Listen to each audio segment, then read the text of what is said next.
Bangga bersarung mangga. Assalamualaikum warahmatullahi wabarakatuh. Buya, saya ingin bertanya, bagaimana hukum sholat bagi petugas keamanan atau pekerja shift malam sehingga sampai si bos tersebut sulit si petugas itu sulit mendapat waktu luang untuk mengerjakan sholat. Sholat apa itu? Sholat isya. Sholat isya. Iya. Apakah bisa dijamak meski tidak sedang safar? Baik. Masya Allah. Sekian. Jelas? Insya Allah. Jelas. Terima kasih. Sesibuk apa sih kok sampai tidak bisa sholat? Apakah mungkin dia tidak mengerti bahasa sholat itu gampang? Dia bisa sholat di tempat kerjanya gantian. Kalau ada 2 security, 2 petugas, yang satu menjaga, dia sholat. Sholat 2 menit. Sholat 2 menit. Sholat duhur 2 menit. Kayaknya panjang banget bagi sebagian orang 2 menit. Artinya, gambarannya, ya mungkin kalau sholat di masjid, ya sholat susah. Sementara udhurnya Jumat dan udhurnya jamaah itu banyak. Orang yang semula, bagi yang mengatakan Jumatan, bagi yang wajib Jumat pun banyak udhur-udhur menjadikan tidak wajib Jumatan, termasuk menjaga kehormatan, jaga rumah, jaga harta, jaga ini takut jaga nyawa, apalagi sholat berjamaah ada udhur-udhurnya. Kalaupun di dalam madhab kita Imam Syafi'i, sholat berjamaah adalah sunnah atau fardu kifayah sama sunnah yang dikukuhkan, ada 2 pendapat semacam itu. Nah kalau itu sunnah, selagi Anda tidak bisa berjamaah, Anda bisa melakukan sholat di mana saja, dalam keadaan apa saja. Ibu lagi jualan, subhanallah, di pasar, Masya Allah, sampai asar, justru menjelang maghrib lagi rame-ramenya di pasar.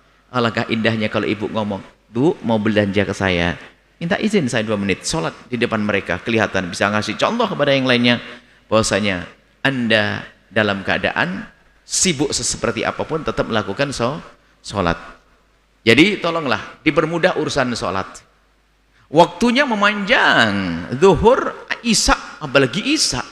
Memang mulai dari jam 7.15 sampai jam 4.30 ngapain dia nggak punya waktu 2 menit saja untuk sholat itu. Memang kerjanya apa? Mungkin menjaga perusahaan, tangannya harus gini terus barangkali atau bagaimana. Jadi kadang-kadang kita sendiri yang mempersulit. Suatu ketika ada orang dilarang, ada di negeri mana saya dilarang sholat, saya dilarang sholat, tapi kalau toilet boleh, ya sudah. Apakah boleh saya sholat di toilet? Sholat di toilet,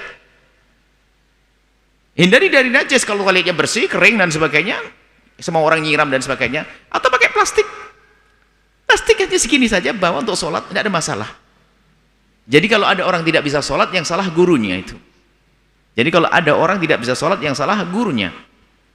Kecuali baru ada pertanyaan nanti, ini menjaga nggak boleh, saya tidak boleh terlena, saya yang jaga sendiri, saya lena, pencuri masuk, masuk, baru nanti bisa menjamak. Karena dalam keadaan dia adalah keadaan, wah ini saya seorang penjaga satu-satunya, ini lagi diintai sama ini, wah kacau ini. Bahkan kalau memang, kalau ternyata bukan saja diintai, kelihatan malingnya, sementara sholat mau habis, Anda sholat untuk menjaga kehormatan. Sholat, dalam bahasa Islam itu ada sholat syiddatul khauf.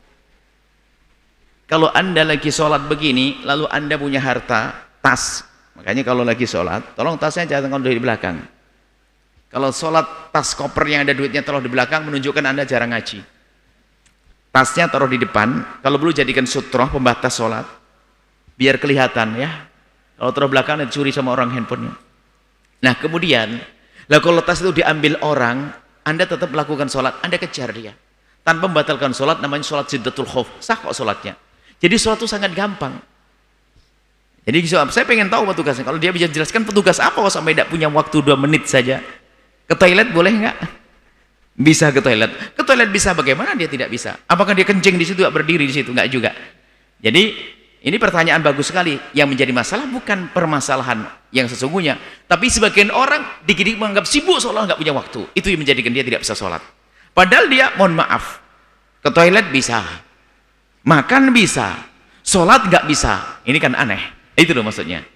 Jadi seperti itu. Jadi nggak perlu pakai jamak, jangan biasakan jamak di tempat. Lah baru boleh menjamak nanti di tempat itu adalah kalau memang ada kesibukan-kesibukan yang sifatnya dikatakan tidak menjadi sebuah kebiasaan. Yaitu tadi, hari ini ribut banget, Masya Allah, genting, bahaya. Ini kalau sampai saya sholat sekarang, ya saya takhir nanti. Atau saya melihat saya akan sholat sekarang, sebab ini saya akan menjaga sampai nanti. Termasuk diantaranya penganten. Ya, termasuk Imam Haddad ini yang menyebutkan tentang fatwa tentang penganten.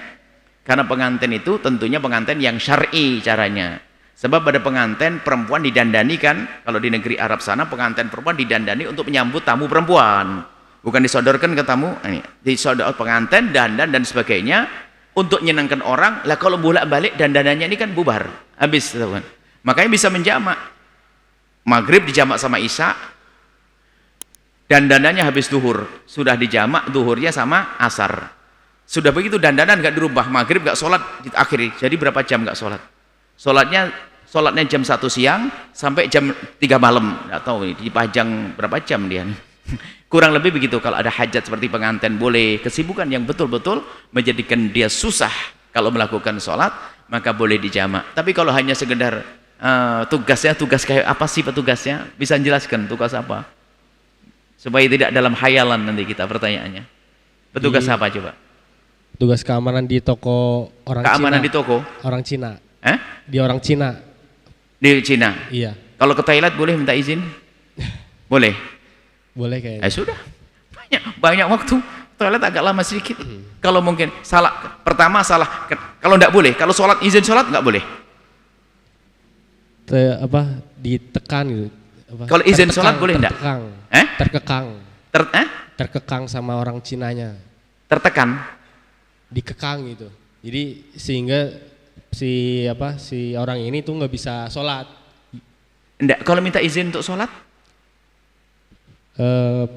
Sedikit kecil gitu. Kemungkinan nggak bisa kan, boleh kan? Artinya kita sering melihat udzur bukan udzur yang sesungguhnya. Kita sendiri yang membuat udzur kan ya? Bisa kan? Minta izin. Baru kalau tidak diizini, tidak minta izin ya sudah. Saya baik-baik nggak benar ya sudah, saya ke toilet. Nah, sampai suatu ketika ada orang, saya itu kan dia lagi muin satu apa. Kalau saya izin sholat nggak boleh di negeri kafir. Saya tidak merokok, dia tidak merokok. Teman-teman kalau izin rokok boleh. Dia tanya kepada saya, apakah boleh saya izin rokok tapi untuk sholat? Ya izin keluar saja. Dia bilang izin gini aja. Izin gini kan biar kita tidak ngajari bohong juga. Jadi kalau masih bisa izin. Kalau tidak izin, yang bisa diizinkan. Kenapa? Urusan dengan Allah kok tidak diizinkan. Anda bisa keluar untuk tujuan selain itu, makan kayak air tambahannya, ke air tidak boleh itu. Jadi yang menjadi masalah orang tidak bisa sholat itu bukan uzur yang sesungguhnya. Kita membuat seolah kita sok sibuk melebihi daripada orang yang perang di medan laga. Betul gitu kan? Sebetulnya bisa sebenarnya. Selesai. Sama satu lagi Bu ya. Ya sudah cukup. Nah, biar yang lainnya. Jadi nggak ada ya orang nggak bisa sholat. Anda bisa mohon maaf. Ini termasuk kami ingatkan para ibu-ibu dan bagaimana. Mungkin Anda jaga toko, kebanyakan toko sore-sore lagi rame-ramenya. Jangan lupa dengan Allah, sholat. Tidak ada lagi yang menggantikannya. Anda bisa minta izin ke mereka. Wudhunya di situ sama wudhu, pakai air. Dengan air segelas, wudhu. Tunjukkan kepada mereka kalau Anda sholat. Orang lebih percaya kepada Anda. Ini tetap dengan Allahnya saja jujur kok. Apalagi dengan saya. Strategi dakwah juga, strategi bisnis juga. Biarpun sholat bukan untuk bisnis. Akan tapi menanamkan kepercayaan pada orang. Seperti itu insya Allah. Jadi sholat mudah, jangan dipersulit. Baju nggak, ibu-ibu nggak harus pakai mukena, pakai baju ini. Bapak-bapak pakai baju apa saja, nggak harus pakai imamah. Gara-gara wah saya ikut pakai imamah lengkap. Ya kelamaan 1 jam. Bismillah pakai baju Anda langsung Allahu Akbar. Baju kena tepung dan sebagainya. Nah ini termasuk karena ibab sholat. Kami rindu ingin memudahkan kepada siapapun untuk melakukan sholat. Jangan dipersulit. Sampai di toilet pun ada teman, ada orang bertanya waktu itu di negeri kafir sana. Dia harus melakukan sholat di toilet, lakukan sah. Pertanyaannya adalah, kenapa kamu kerja di situ? Gitu saja. Anda tidak bisa milih tempat yang lain, seperti dunia sempit. Cuman setelah itu tetap kita kasih solusi dong. Jangan ditegur-tegur saja. Itu saja, wallah alam bissawab. Sahabat Al-Bahjah TV, setelah menyaksikan video ini, jangan lupa bersolawat kepada baginda Nabi Muhammad. Shollu ala Nabi Muhammad. Allahumma sholli alaihi wa ala alihi wa sahbihi. Sarung mangga, sarung kebanggaan kita.